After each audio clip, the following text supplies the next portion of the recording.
Well, good evening, friends. Tonight on the One Way channel, we're asking the question, why do believers get a hard time from others? Well, maybe you can't think of anyone right now who's being discriminated against because of their beliefs as a Christian.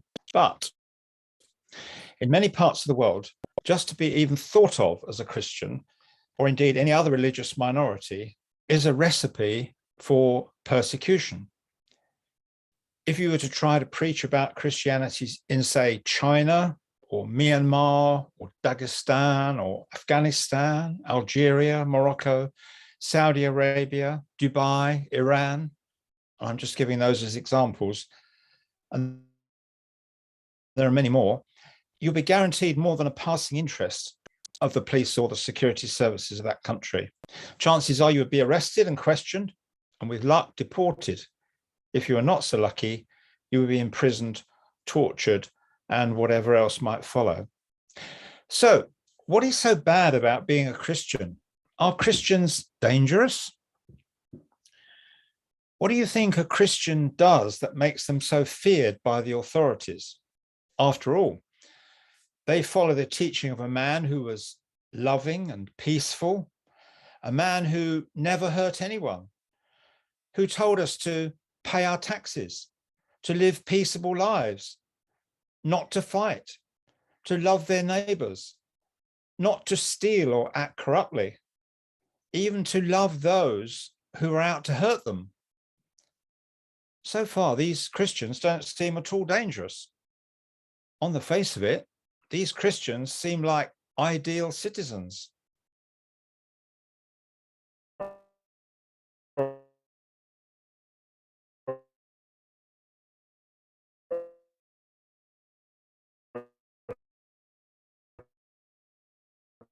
Going back in history, it's always been the Jews in Rome, in Spain, in Europe, in Germany, and of course the Holocaust is still in our current memory. And the other class of people who are persecuted are those who hold strong beliefs that are seen at variance with the norms of their society.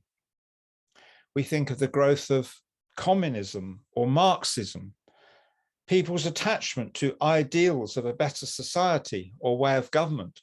We think of the suffragettes, liberation movements, separatists, different political groups. Yeah, even science-based communities who were once persecuted, such as Galileo. He was persecuted for suggesting the earth traveled around the sun. Even these so-called rational science-based communities now exclude all faith-based explanations for creation, preferring to substitute mindless evolution in its place. In all these cases, many people are not willing to jettison their cherished beliefs, and so they risk persecution or exclusion. Do you know, this is exactly how Christianity started. Jesus of Nazareth was persecuted and put to death by his own people and religious leaders. And for what? He dared to point out their failure in worshipping their own God. And he promoted a better way of living, also claiming that he was actually the Son of God. He promoted things we've already mentioned, which included loving your enemies, helping your neighbors even when it cost you, going the extra mile, being scrupulously honest, being kind to all people, and acknowledging God in your life, not seeking revenge, being self-control, lacking in our modern way of life. And to make it worse, the Jewish leaders who put Jesus of Nazareth to death, they failed to grasp the fact that Jesus had been made alive again, raised from the dead on the third day after his crucifixion.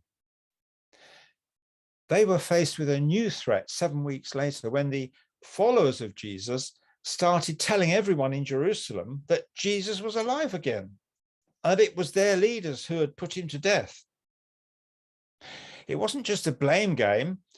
These followers were advocating that the sensible, logical thing to do was to believe in the resurrected Jesus and follow his teaching.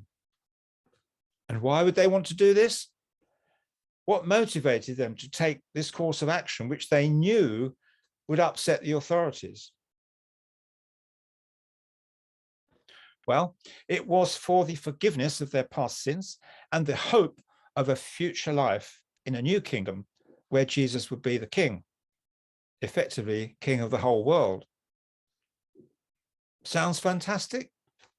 Yes, but these followers of Jesus were so convinced of the fact that he was alive and that no amount of persecution by the authorities could stop them spreading the good news as they saw it. They were following the command of the risen Jesus to preach to the entire world. Well, as you can imagine, the Jewish leaders were not happy about this. After all, they had risked all with the Romans to put Jesus to death. And one of their biggest persecutors, a zealous young Jew by the name of Saul of Tarsus, he got permits and warrants to arrest and imprison any of this new group, even as far away as Damascus, which was 135 miles from Jerusalem. He was so determined to eliminate these infidels, as he thought, that it seemed nothing would stop him. Well, the Bible record of these events describe a life-changing interruption to Saul's adventures. At midday, as he neared the great city of Damascus, he was struck down by a bright light, and a voice spoke to him. It was the voice of Jesus. "What are you doing? You're fighting against the truth. You know I have been raised. You know the tomb was empty. You know your leaders put about rumors that the disciples stole his body. You know it's all a cover-up. You know what you have to do. Switch sides." And you know what? From being the biggest persecutor, Saul turned into the greatest promoter of Christianity. It wasn't a fickle conversion under torture or duress. No, it was an enduring conviction that grew stronger throughout his lifetime. And he never, ever relented. His faith was such that he was prepared to give his whole life to following and preaching about Jesus Christ. And it's because of his work we have Christianity in various forms in our world 2,000 years later. So we see that persecution was used by God to spread the message worldwide. If Jesus had not risen from the dead, do you think all those millions who have put their trust in him would not have realized it was a hoax? I want to ask you a question or two. Do you believe in something enough to stake your life on it? Here's an example. When a scientist tells you that a fossil is 400 million years old, do you believe him? Not enough, I suspect, to stake your life on it. When someone tells you everything around you came by chance with no design or purpose, do you believe them?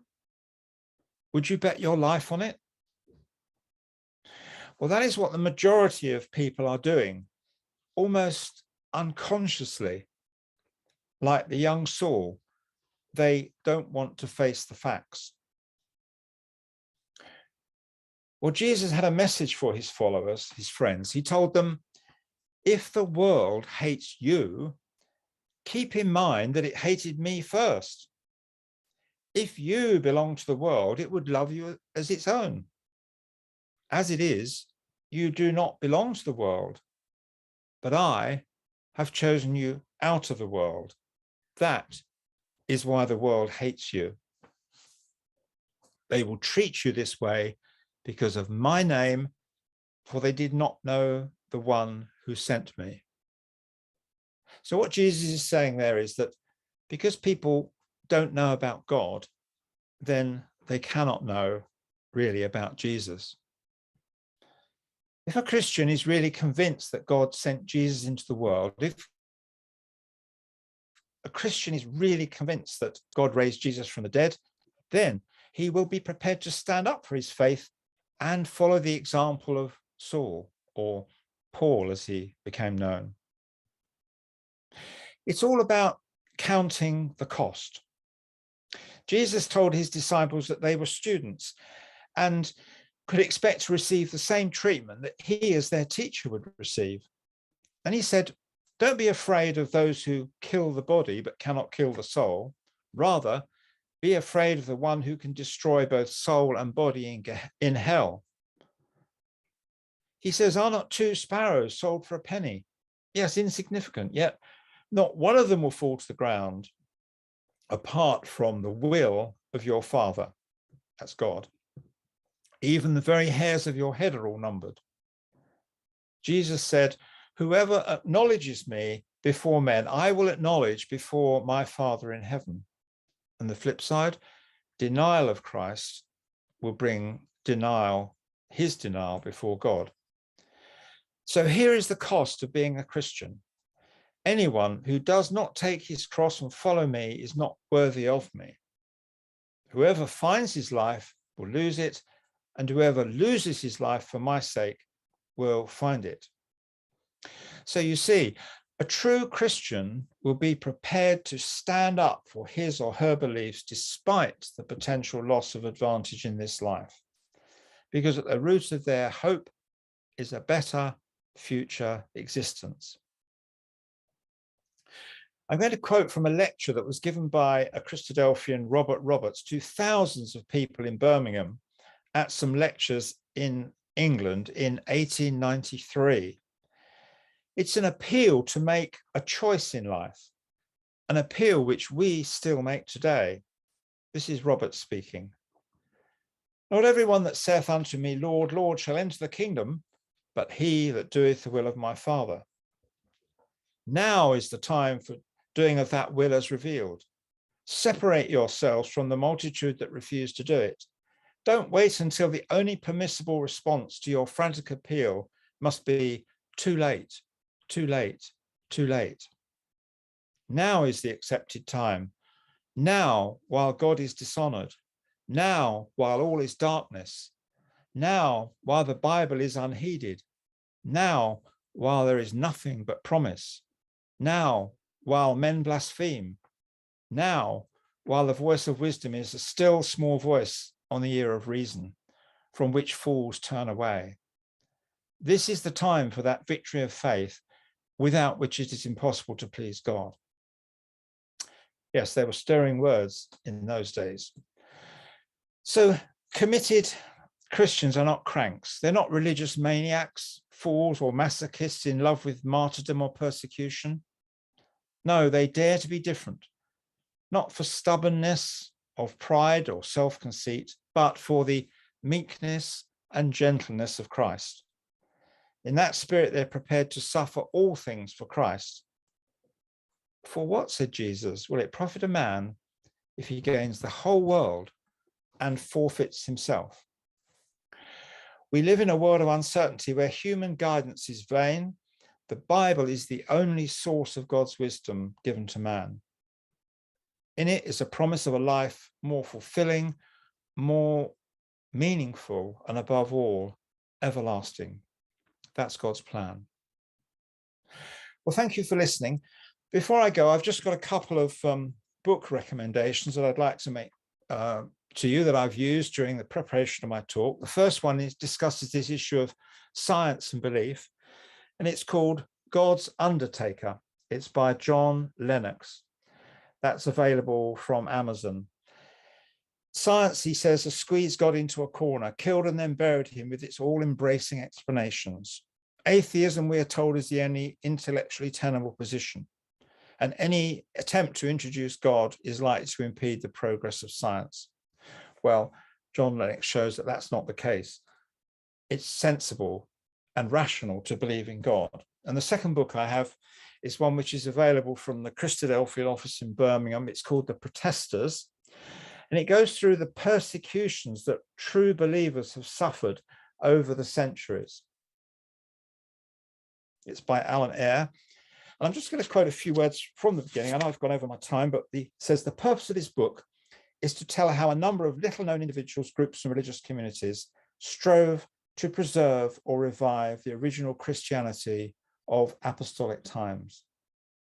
Their story is of interest not only because most of the men and women are little known, but because they are also extremely virtuous, many of them outstandingly so for the age in which they lived. They were attempting to maintain a religious standard of virtue which was ethically far superior for the religious leaders of their own times. Yes, it's a stimulating book if you get a chance to read that. It shows you what people have endured to preserve the truth. Well, once again, thank you for listening. This is the One Way channel, and hopefully there'll be another talk next week, and we invite you to join it. So thank you very much, and thank you for listening. Bye.